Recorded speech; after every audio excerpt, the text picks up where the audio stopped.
नमो उवज्जायाणं नमो लोहे सव्वसाहुणं मङ्गलं भगवान् वीरो मङ्गलं गौतमो गणी मङ्गलं कुन्दकुन्दार्यो जैनधर्मोऽस्तु मङ्गलम् ओंकार बिंदु संयुक्तं नित्यं जायन्ति योगिनः कामदं मोक्षदं चैव ओंकाराय नमो नमः अहोपकार जिनवर्णो कुंदनो ध्वनि दिव्यनो जीन कुंद ध्वनियाप्या अहो आ गुरु काननो तुझ ज्ञान ध्यान नो रंग अमया दर्श रहो ओ शिव पद तक तुझ संग माता हाथ ग्रहो।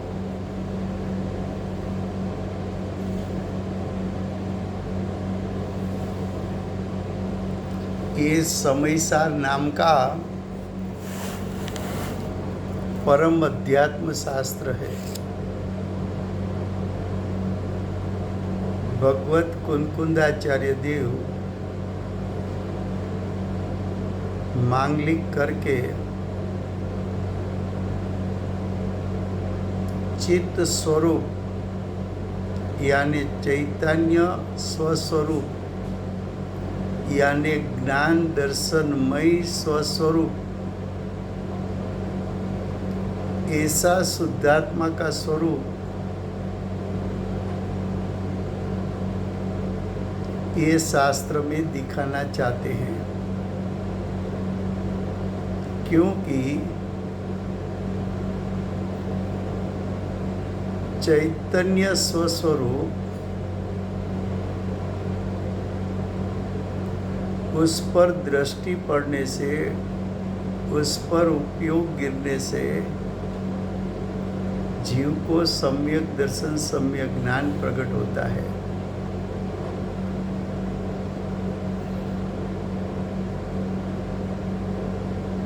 ऐसे समयसार शास्त्र में दूसरा अधिकार कर्ता कर्म अधिकार चलता है। कर्ता कर्म अधिकार में अज्ञानी जीव करता है और अज्ञान मोह राग द्वेष उसका कर्म है। ऐसी कर्ता कर्म प्रवृत्ति उसका त्याग कराने के लिए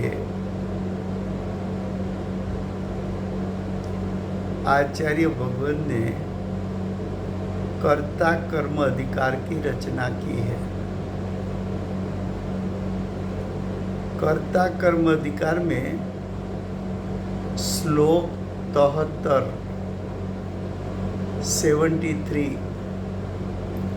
श्लोक 73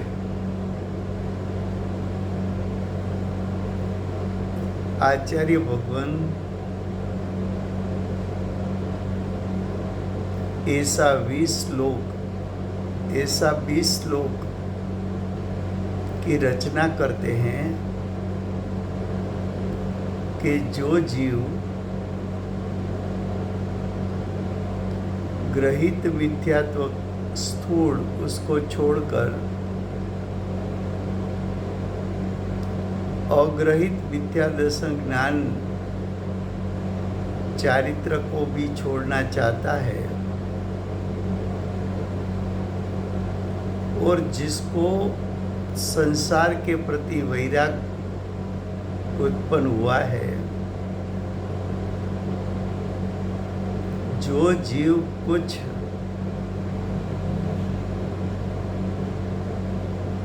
घर बार 10 प्रकार के परिग्रह शरीर, 5 इंद्रिय,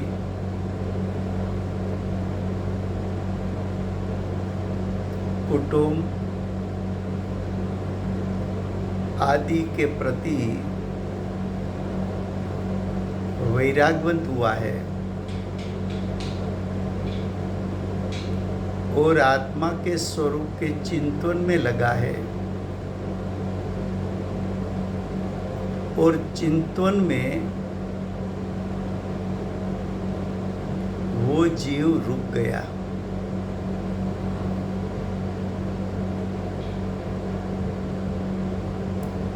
जो चिंतन के विकल्प में रुक जाता है, ऐसा चिंतन का प्रकार विविध प्रकार का अनेक हो सकता है। उसमें से 20 प्रकार का दृष्टांत के रूप में विकल्प बताया। तो देखो 73 गाथा में क्या बताते हैं, 73 श्लोक, उसका श्लोकार्थ।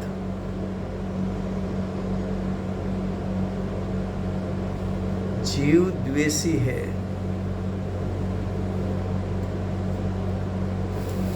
ऐसा एक नई का पक्ष है।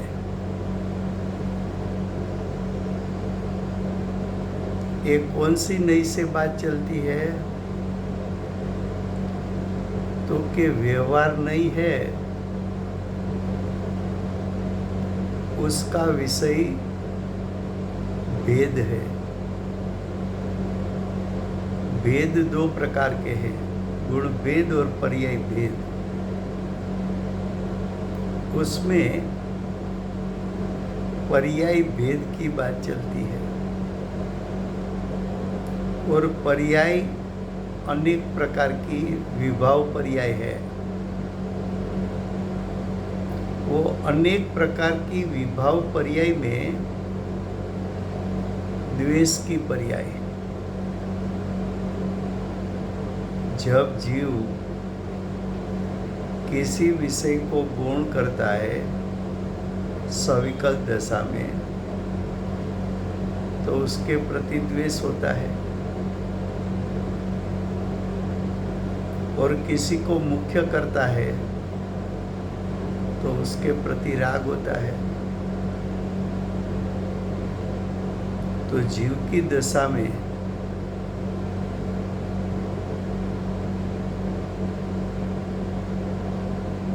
द्वेष की उत्पत्ति तो होती है।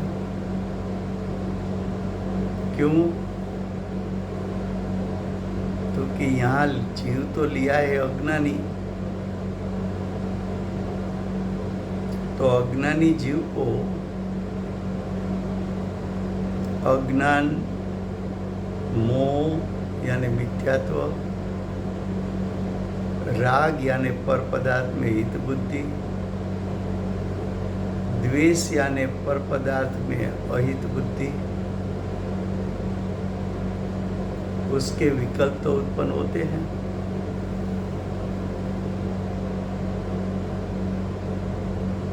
तो जीव को जो द्वेष की उत्पत्ति होती है,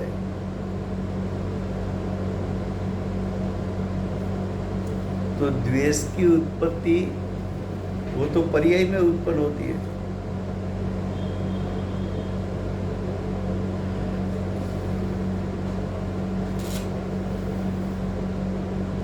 ये तो पर्याय में उत्पन्न होती है द्वेष। तो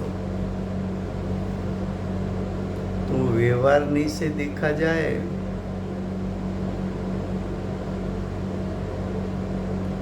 तो मैं द्वेषी हूँ, मैं द्वेष रूप परिणाम का करता हूँ,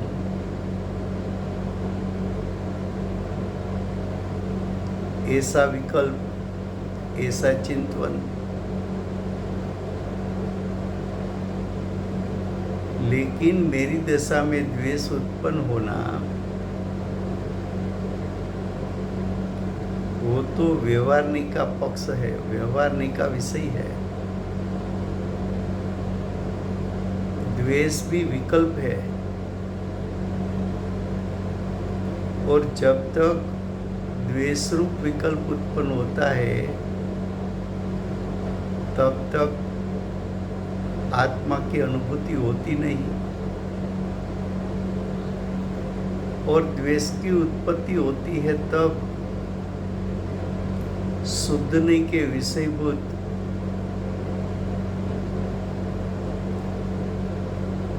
चित्त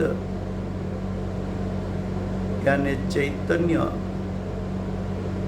स्वस्वभाव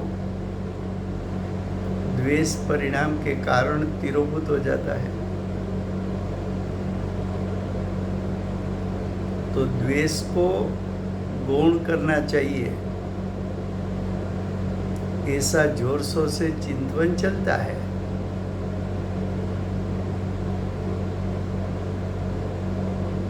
लेकिन द्वेष का चिंतन, द्वेष की विद्यमानता, उसकी उपस्थिति, द्वेष का प्रकट होना वो व्यवहारिक का विषय है। ऐसा विकल्प से द्वेष टळता नहीं है।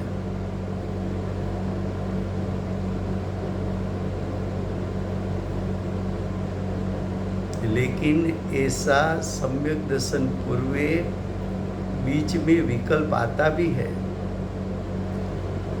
कि द्वेष उत्पन्न हुआ तो क्या हुआ, वो तो पर्याय में उत्पन्न हुआ है, वो तो व्यवहारिक का विषय है। लेकिन शुद्ध नहीं से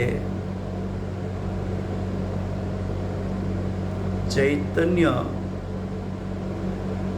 जो मेरा स्वस्वरूप है उससे मैं सोचूं तो चैतन्य स्वस्वरूप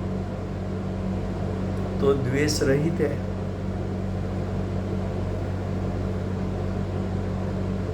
तो चैतन्य स्वस्वरूप द्वेष से रहित है, वो बात तो यथार्थ है। लेकिन मेरी पर्याय में द्वेष है ऐसा चिंतन और मेरा स्वस्वरूप तीनों काल द्वेष रहित है ऐसा चिंतन, क्योंकि ऐसा दोनों प्रकार का चिंतन पर्याय में द्वेष है, वो व्यवहारिक का विकल्प है। चैतन्य स्वस्वरूप में तीन काल में कभी भी द्वेष प्रवेश नहीं किया, ऐसा चिंतन भी विकल्प है। तो कि जब तक दोनों विकल्प रहेंगे तब तक आत्मा की अनुभूति नहीं होती। तो ऐसा चिंतन तक जो जीव आया वो मन के संग में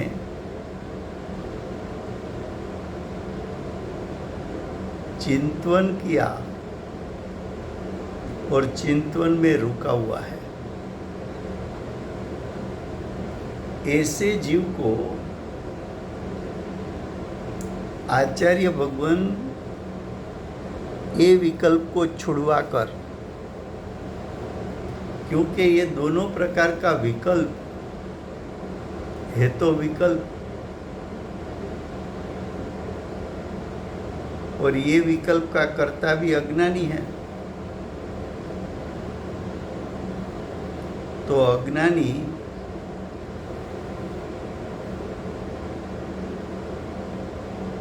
अज्ञानी कर्ता होकर ऐसे विकल्प यानी ऐसे कर्म का कर्ता होता है।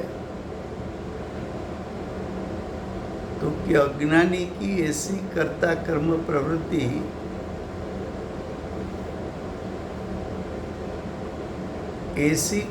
कर्ता कर्म प्रवृत्ति अज्ञानी की जब तक छूटेगी नहीं तब तक आत्मा की अनुभूति होगी नहीं।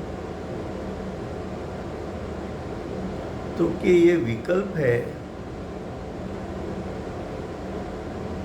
दोनों पक्ष का जो विकल्प है, व्यवहार नहीं का विकल्प और शुद्ध नहीं का विकल्प, ये दोनों विकल्प को पक्षपात कहा। पक्षपात को विकल्प कहा, विकल्प को दुख रूप कहा। विकल्प का फल तो के बंध उत्पन्न होगा, द्रव्य कर्मों के साथ भाव कर्मों के साथ बंध उत्पन्न होगा। ये जो विकल्प है, चिंतन का विकल्प है, वो विकल्प है, विकार है, विभाव है, अशुद्धता है।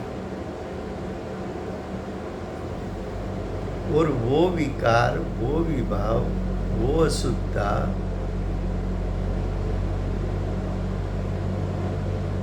चैतन्य स्वस्वभाव को तिरोभूत कर देती है।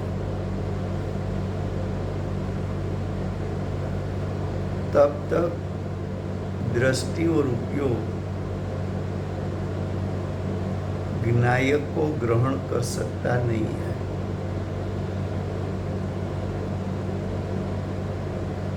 तो दोनों नहीं का पक्ष का विकल्प,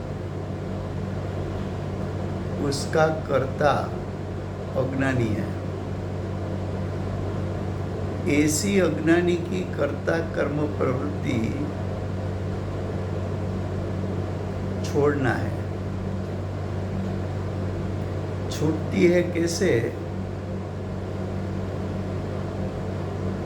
तो कि चैतन्य स्वस्वभाव जो है वो तो निर्विकल्प है। स्वभाव से तीनों काल निर्विकल्प है। जो तीनों काल शुद्ध और निर्विकल्प स्वभाव है, उस पर तेरी दृष्टि और ज्ञान उपयोग स्थिरता पाए, तब दोनों नहीं का पक्ष छूट जाता है, दोनों नहीं का विकल्प छूट जाता है, विकल्प की उत्पत्ति नहीं होती, निर्विकल्प दशा प्रगटती है। तब वो निर्विकल्प दशा अतीन्द्रिय सुख रूप होती है। और अतीन्द्रिय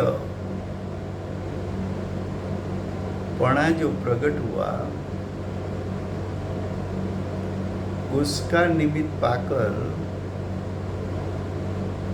सत्ता में पड़े हुए कर्म जो पूर्व विकल्प दशा में बंध को प्राप्त हुए थे, वो सत्ता में पड़े हुए कर्म, उसका स्थिति अनुभाग नाश होकर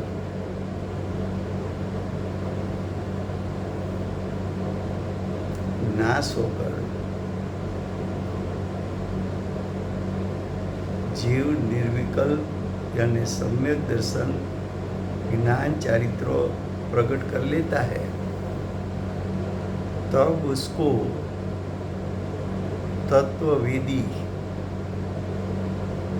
तत्व को जानने वाला, तत्व को यथार्थ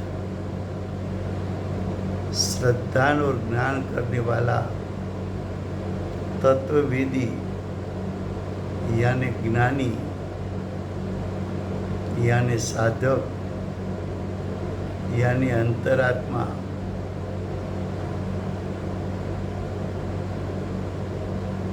कहने में आता है। तो देखो आगे क्या कहा, जो तत्ववेदी पक्षपात रहित है,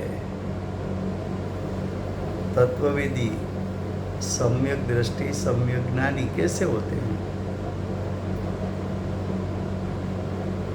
तो कि उसने तो व्यवहार नहीं का विकल्प भी छोड़ दिया, शुद्ध नहीं का विकल्प भी छोड़ दिया और अपनी दृष्टि और उपयोग चैतन्य स्वस्वभाव में अंतर्लीन कर लिया और चैतन्य स्वस्वभाव में जो अंतर्लीन किया, उसी समय निर्विकल्प दशा में,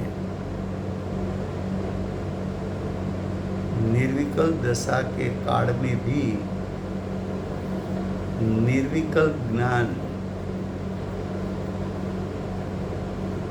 निर्विकल्प ज्ञान को सविकल्प ज्ञान कहा, इसलिए कि निर्विकल्प ज्ञान ने द्रव्य स्वभाव को, उसके अनंत गुणों को, उसकी वर्तमान वर्ती पर्याय को और प्रकट हुई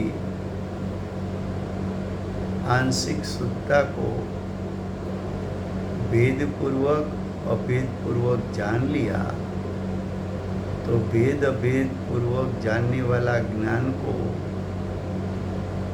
ज्ञान निर्विकल्प होते हुए भी भेद अभेद को जानता है, इसलिए उसको सविकल्प कहने में आता है। तो आचार्य भगवान मैं द्वेषी हूँ, मैं द्वेषी नहीं हूँ, ऐसा पक्षपात में खड़ा हुआ जीव को उपदेश देके दो निर्णयों का पक्षपात छुड़ाकर आत्मा की अनुभूति तक ले जाते हैं।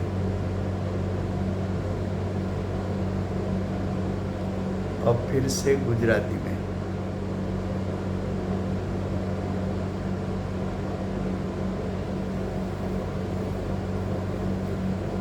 कर्ता कर्म अधिकार चाले छे।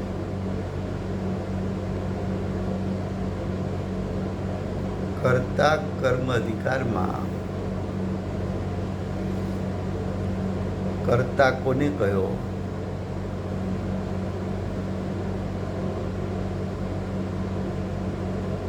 तो कि कर्ता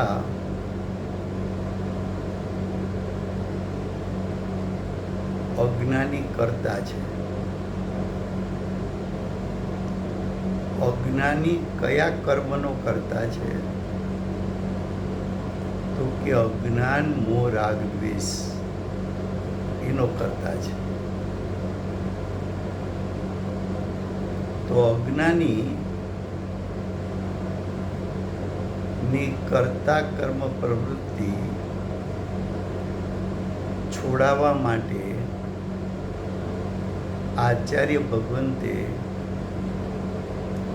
कर्ता कर्म अधिकारनी रचना करी छे। कर्ता कर्म अधिकार में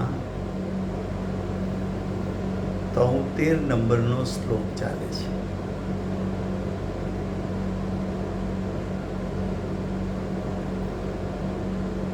अहींया जे 20 श्लोक लीधा छे,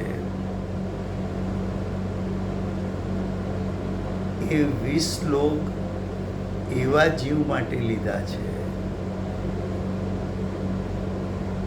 के जे जीव ग्रहित स्थूल मिथ्यात्व ने छोड़ीने सूक्ष्म अग्रहित મિથ્યા દર્શન જ્ઞાન છોડવા માગે છે,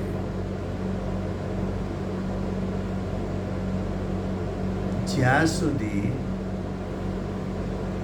અગ્રહિત મિથ્યા દર્શન જ્ઞાન ન છૂટે, અગ્રહિત મિથ્યા દર્શન જ્ઞાન ચારિત્ર ન છૂટે,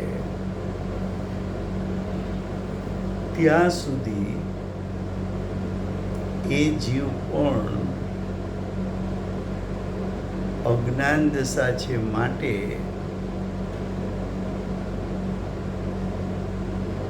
કર્તા કર્મ પ્રવૃત્તિમાં ઊભો છે. પણ એવા જીવની કર્તા કર્મ પ્રવૃત્તિ કઈ લેવી છે?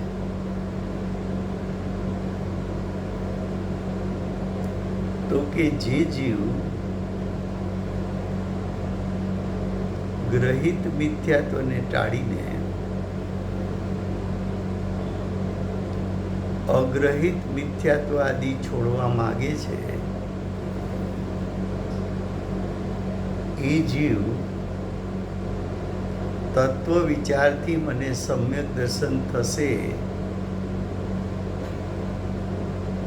એવી સવિકલ્પ શ્રદ્ધાવાળો છે.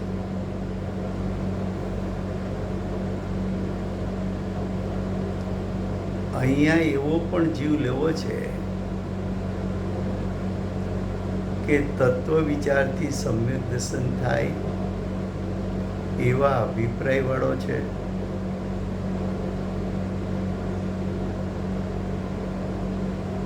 દસ પ્રકારના પરિગ્રહ, ઘરબાર, કુટુંબ,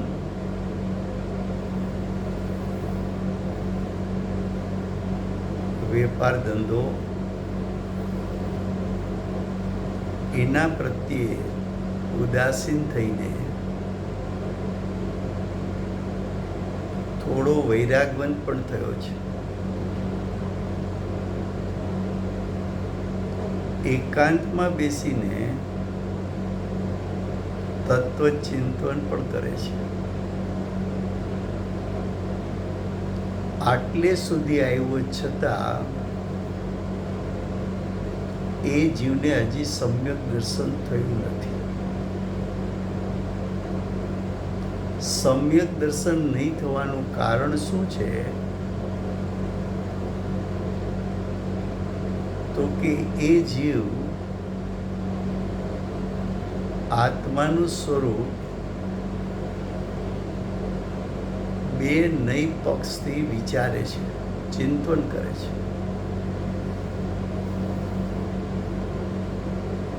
પણ ચિંતન સવિકલ્પ દશા છે,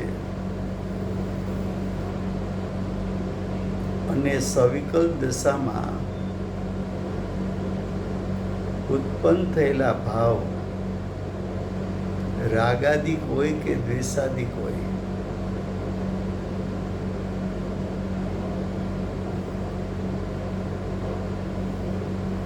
એ ભાવ વિકલ્પ છે.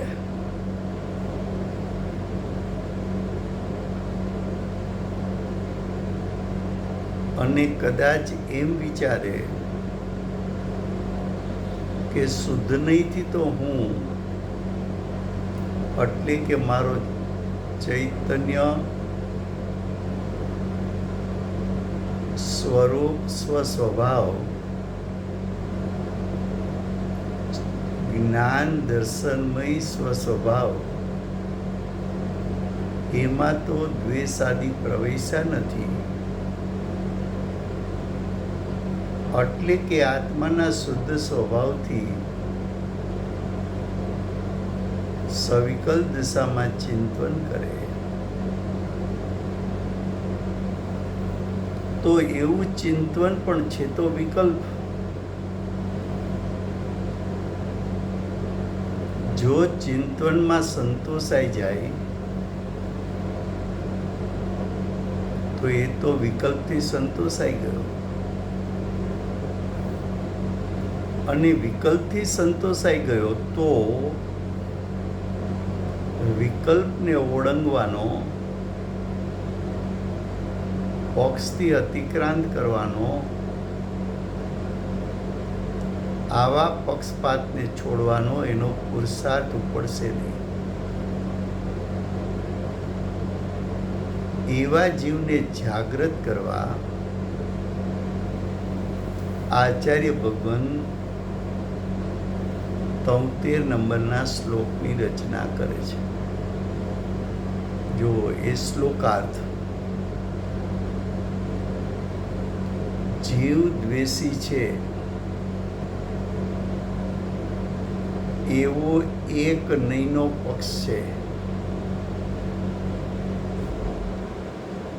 જીવની સત્તામાં, જીવની પર્યાયમાં, જીવના પરિણામમાં દ્વેષની ઉત્પત્તિ થાય.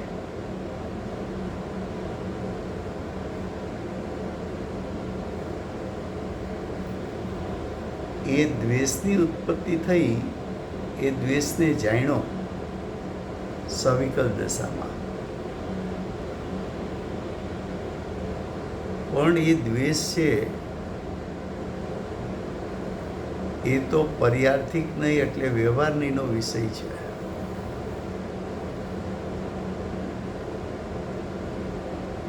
એમ અજ્ઞાની સવિકલ દશામાં વિચારે છે. સાથે સાથે એમ પણ વિચારે છે કે દ્વેષની ઉત્પત્તિ એ મારા આત્માનું અસલ સ્વરૂપ નથી. તો મારા આત્માનું અસલ સ્વરૂપ શું છે? તો કે મારા આત્માનું અસલ સ્વરૂપ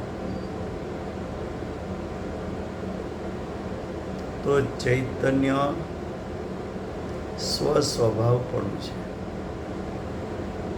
જ્ઞાન દર્શન સ્વસ્વભાવપણું એ મારું શુદ્ધ નહીંથી વિચારીએ તો એ અસલ સ્વરૂપ છે.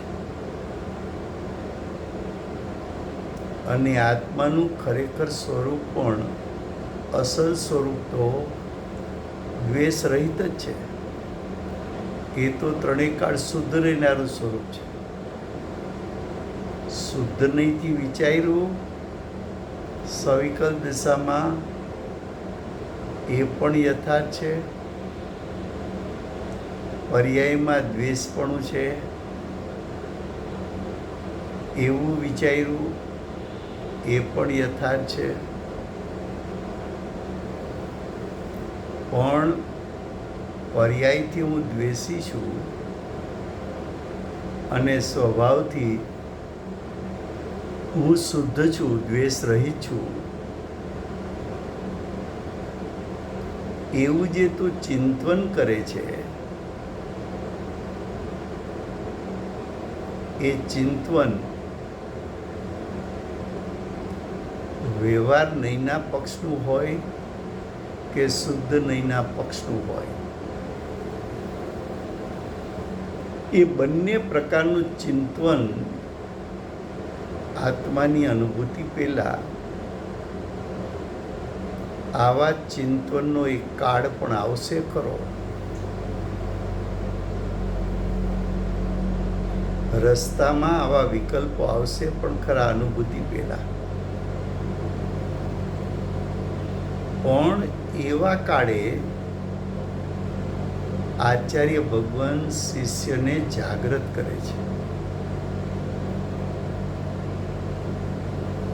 કે તું મનના સંગે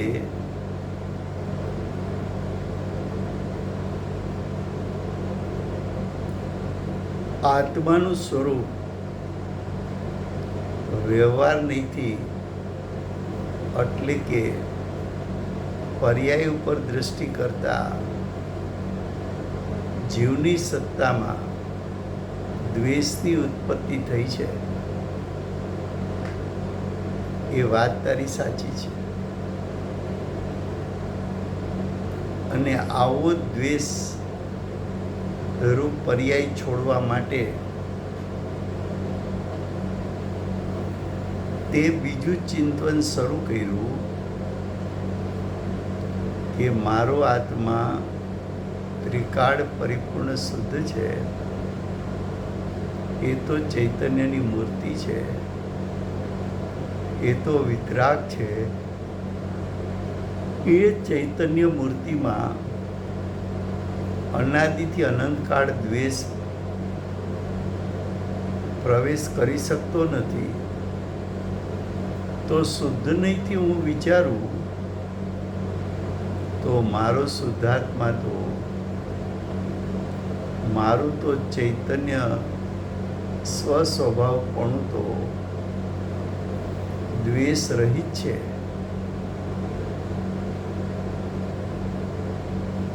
તો આચાર્ય ભગવાન કહે છે, તું વ્યવહાર નહીંથી વિચારે તેથી શું? વ્યવહાર નહીંથી તે વિચાર્યું એ પણ વિકલ્પ છે. તો વિકલ્પની ઉત્પત્તિથી શું? વિકલ્પની ઉત્પત્તિ છે એ તો બંધનું કારણ છે. એ તો દુઃખદાયક ભાવ છે. એ તો સંસારનું કારણ છે, મુક્તિનું કારણ નથી.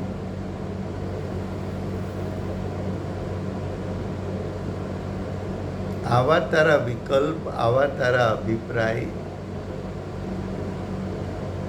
છે તો બંધનું કારણ, છે તો દુઃખનું કારણ, છે તો સંસારનું કારણ.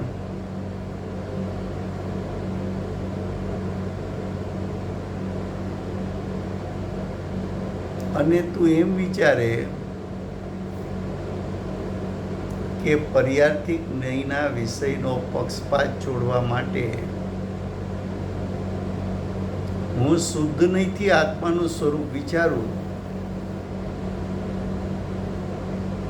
મારે તો અસ્થિથી આત્માનું સ્વરૂપ વિચારવું છે.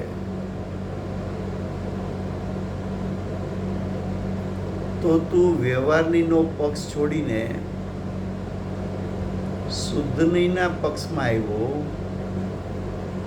અને શુદ્ધ નહીંના પક્ષમાં તે આત્મા ત્રણેકાર પરિપૂર્ણ શુદ્ધ જ છે. આત્માના સ્વરૂપમાં અનાદિથી અનંત કાળમાં ક્યારેય દ્વેષ પ્રવેશી શકતો નથી.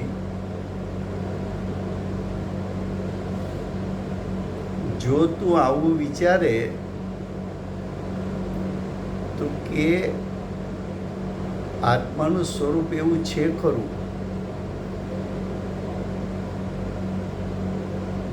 પણ આત્માનું સ્વરૂપ પ્રાપ્ત કરવું હોય તો વ્યવહાર નહીં કે શુદ્ધ નહીંના વિકલ્પથી પ્રાપ્ત થઈ શકતું નથી.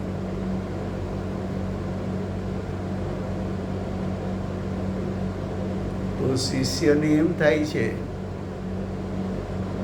કે તો આત્માનું સ્વરૂપ પ્રાપ્ત કઈ રીતે થાય? તો કે જો તું આવા વિકલ્પ કરીશ વ્યવહાર નહીં શુદ્ધ નહીંના, તો એ વિકલ્પ પોતે અશુદ્ધ પર્યાય છે. એ વિકલ્પ પોતે વિભાવ છે, વિકાર છે. એ વિકલ્પ છે એ મનના સંગે ઉત્પન્ન થયેલો, એટલે પરના સંગે ઉત્પન્ન થયેલો ભાવ છે. અને એવા ભાવની ઉત્પત્તિથી તો ચૈતન્ય સ્વસ્વભાવી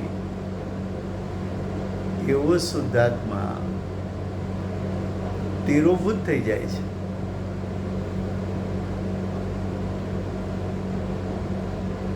અને એ શુદ્ધાત્મા તિરોભૂત થઈ જતા તને દ્રષ્ટિ કે જ્ઞાન ઉપયોગમાં પકડાતો નથી.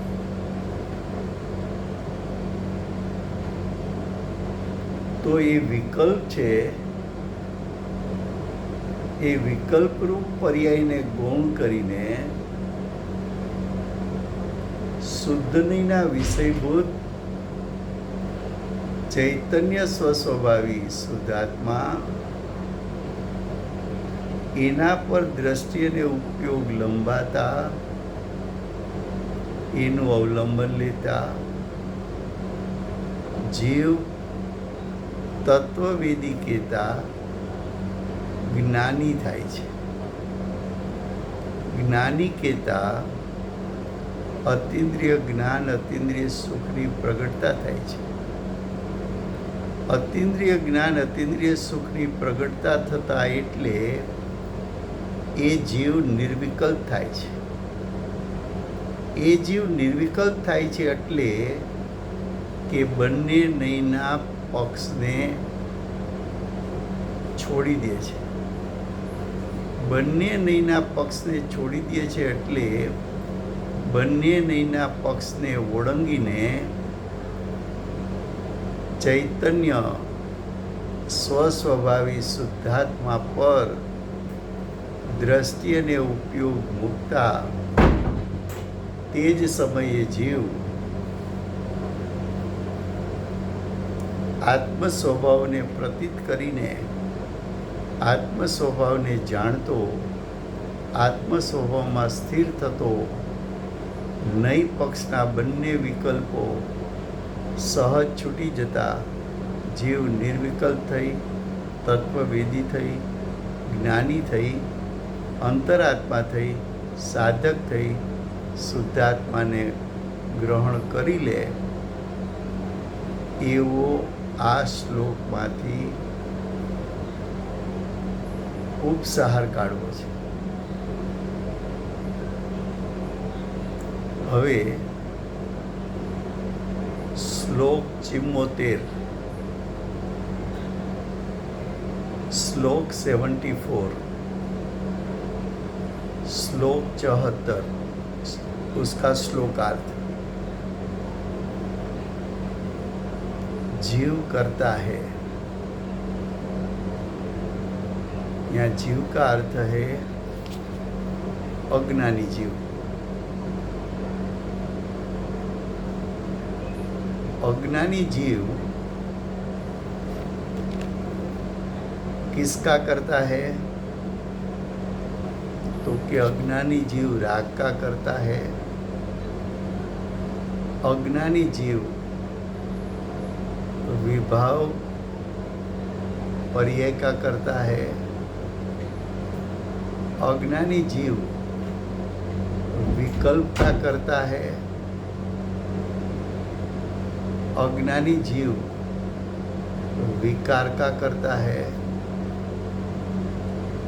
अज्ञानी जीव अज्ञान, मोह, राग, द्वेष का करता है.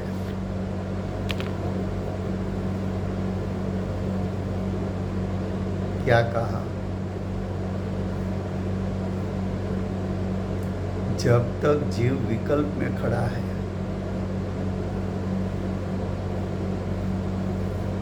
जब तक जीव को आत्मा की अनुभूति नहीं हुई है, जब तक जीव ने दृष्टि और उपयोग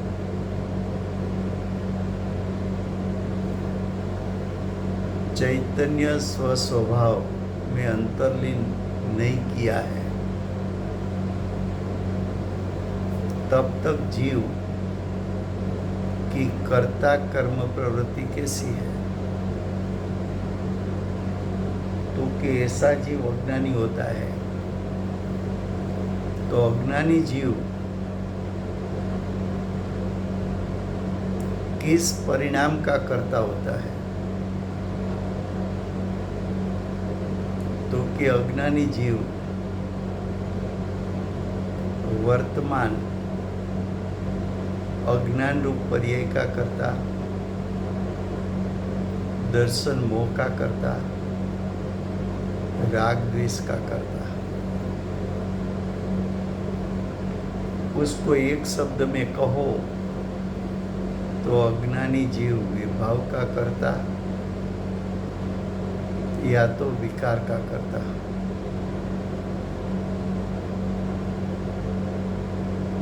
तो जो जीव ग्रहित मिथ्यात्व को गालकर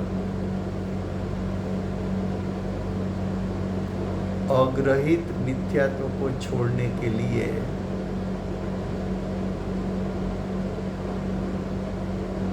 तत्पर हुआ है। जो जीव व्यापार, घर-बार, 10 प्रकार के परिग्रह आदि 5 इंद्रिय के विषयों में उदासीन हुआ है, जो जीव को एकांत प्रिय है, जो जीव विश्व के पदार्थों के प्रति उदासीन होकर कुछ स्वभाव रूप वैराग प्रकट हुआ है,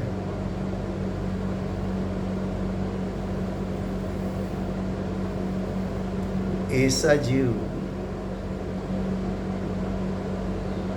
एकांत यानी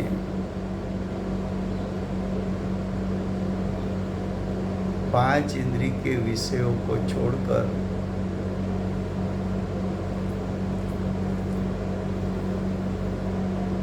उपयोग को मन के संग में एकाग्र करके आत्मस्वरूप का चिंतन इसलिए करता है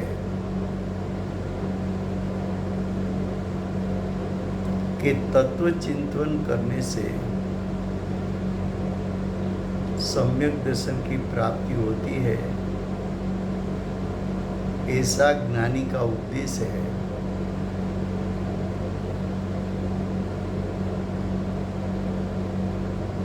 तत्व विचार से सम्यक दर्शन होता है। पूज्य गुरुदेव ने पूरा जीवन आत्मा की अनुभूति के साथ तत्व विचार किया, तत्व विचार का उपदेश दिया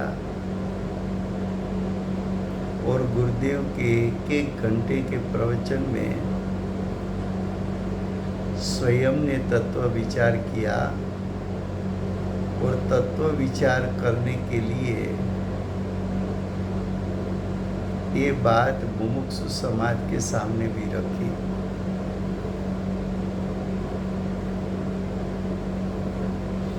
तत्व विचार से सम्यक दर्शन होता है, ऐसा उपदेश टोडरमल जी ने मोक्ष मार्ग प्रकाशक में 7वें अध्याय के आखिरी प्रकरण में यानी सम्यक सन्मुख मिथ्या दृष्टि के प्रकरण में बताया है। श्रीमद जी ने भी अमूल्य तत्व विचार पद की रचना करके ये बात बताई है और श्रीमद जी ने एक वाक्य में ये बात बताई कि तत्व विचार कर तो पाम, तो तत्व विचार करेगा तो तू आत्मा की अनुभूति पाएगा। तो ये सब बात जो शिष्य जानता है, ऐसा शिष्य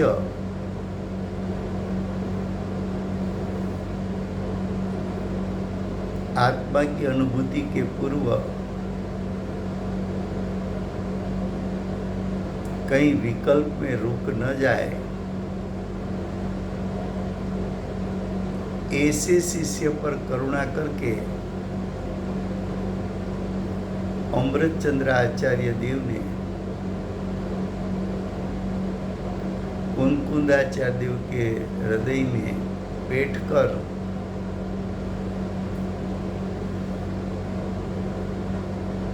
कुंकुंदाचार्य देव ने अगली गाथाओं में जो कहा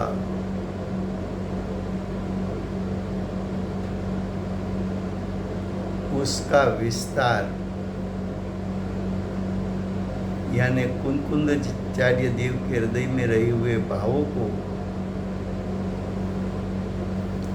अमृतचंद्राचार्य देव ने खोल के ये 20 श्लोक में रखा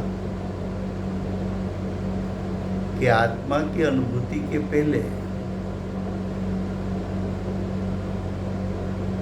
जीव चिंतन करता है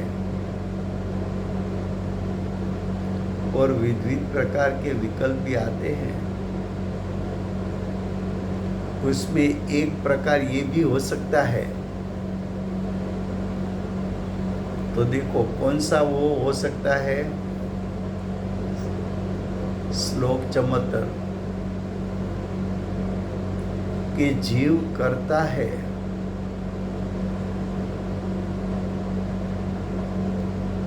तत्व के चिंतन में खोया हुआ जीव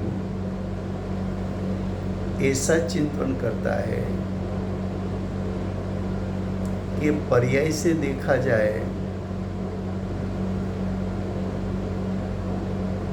व्यवहार से देखा जाए तो जीव मोह राग द्वेष का करता है, अज्ञान का करता है, विभाव का करता है, विकार का करता है। और जो मोह राग द्वेष उत्पन्न होता है, विकार होता है, विभाव उत्पन्न होता है, वो विकल्पों से दुख का वेदन भी होता है।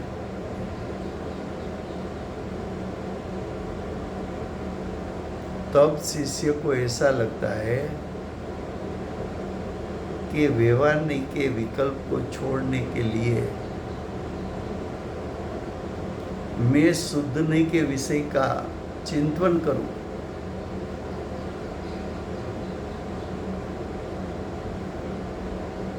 तो शुद्ध नहीं के विषय का चिंतन उसने शुरू किया कि मेरा आत्मा तो अकर्ता है। मेरा आत्मा अकर्ता क्यों है? तो कि मेरा चैतन्यमय स्वभाव तो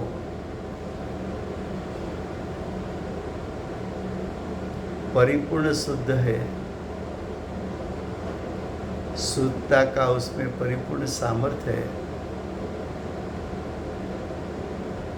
उसमें राग कर सके ऐसा स्वभाव नहीं।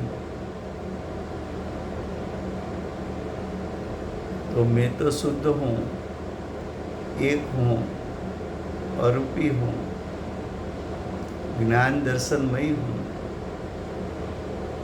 मैं अनंत गुणात्मक हूँ, अनंत धर्मात्मक हूँ, अनंत शक्ति का पिंड हूँ, अनंत स्वभावी हूँ, ध्रुव हूँ, परम पारणमिक भाव स्वरूप हूँ। ऐसा चिंतन शुरू किया तो आचार्य भगवान ने कहा कि पर्याय में मैं मोही रागी द्वेषी हूँ, ऐसा जो तू पहले चिंतन करता था वो भी मन के संग में था और वो भी विकल्प था। और अब तू मन के संग में आत्मा के त्रिकाल शुद्ध स्वरूप का चिंतन करता है, वो भी है तो विकल्प, और विकल्प तो राग है, और राग तो दुखदायक है। राग तो बंध तत्व है, वो तो बंध का लक्षण है।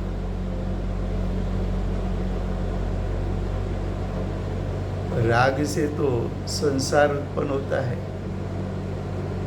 चार गति में परिभ्रमण होता है, 5 प्रकार का परावर्तन होता है।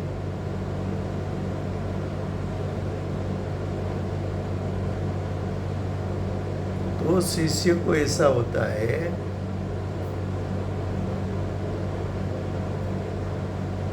कि हे मुनिराज, मैं व्यवहार नहीं का विकल्प करूं तो भी विकल्प, और शुद्ध नहीं के स्वरूप का चिंतन करूं तो भी विकल्प। तो आचार्य भगवान कहते हैं हाँ, दोनों मन के संग में चल रहा है,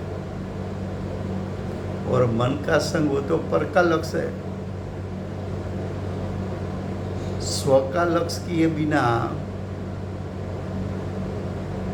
कर्ता कर्म प्रवृत्ति छूटती नहीं।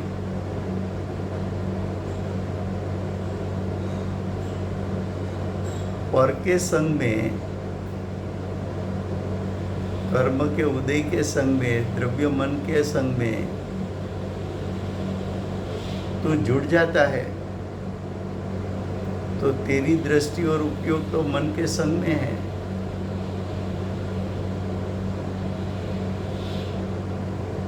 वो तो परलक्षी भाव है, और वो तो विभाव का कारण है, विकार का कारण है, राग का कारण है। और वही राग, चिंतवन का राग, वही राग तो तेरे त्रिकाल शुद्धात्मा को तिरोभूत कर देते हैं।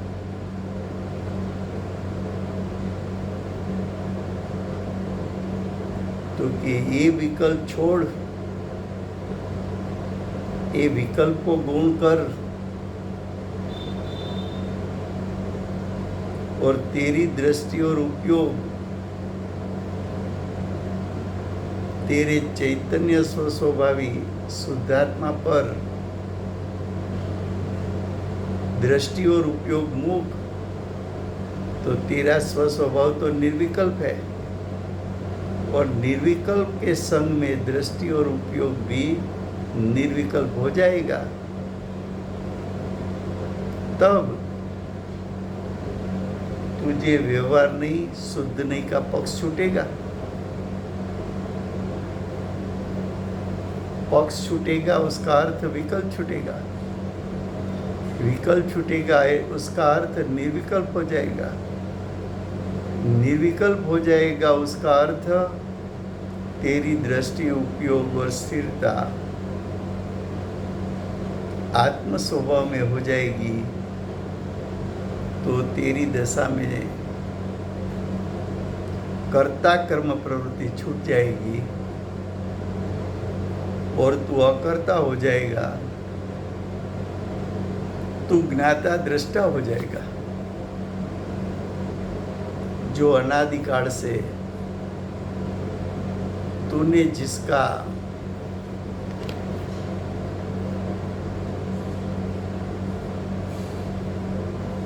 जिसका अवलंबन लिया नहीं था, उसका अवलंबन लेने से, निरालंबी तत्व का अवलंबन लेने से तेरी पर्याय में भी मन और कर्म के उदय का संग छूट जाकर वो पर्याय भी निरालंबी हो जाएगी। ऐसा करके आचार्य भगवान ऐसे विकल्पों को छुड़ाकर आत्मा की अनुभूति तक ले जाते हैं। लो, समय हुआ है, कल गुजराती में चलेगा यही श्लोक। वर्तमान 24 आखरी तीर्थंकर बाल ब्रह्मचारी महावीर भगवाननो जय।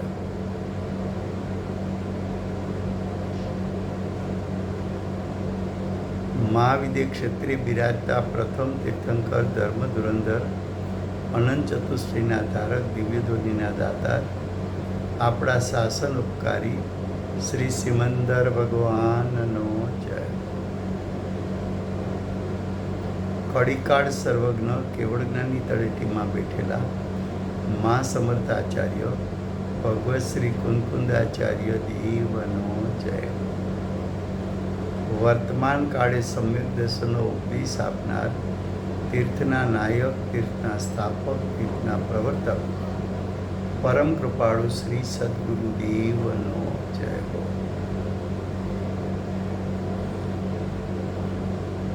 પૂજ્ય ગુરુદેવના ભૂત વર્તમાન ભાવિ ભવોનું સ્વરૂપ બતાવનાર, મહિમા બતાવનાર, સ્વાનુભવયુક્ત જાતિસ્મરણ જ્ઞાનયુક્ત પ્રસમ મૂર્તિ ભગવતી માતનો જય હો. સમ્યક દર્શનની પ્રાપ્તિમાં નિમિત્તરૂપ સર્વ જીનવાણી માતનો જય હો. પૂજ્ય ગુરુદેવ અને માતાજીની સાધના ભૂમિ સુવર્ણપુરી ધામનો જય હો.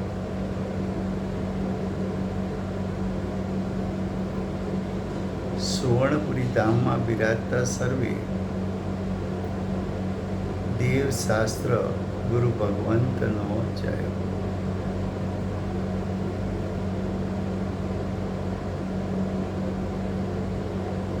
વર્તમાન ગુરુ અને ધાતુકી મહાવિદ્ય ક્ષેત્રના ભાવિ તીર્થંકર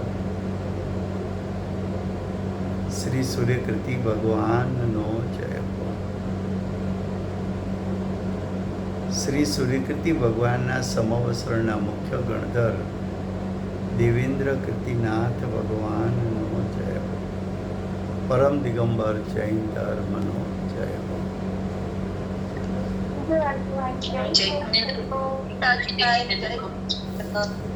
જય જિનેન્દ્ર.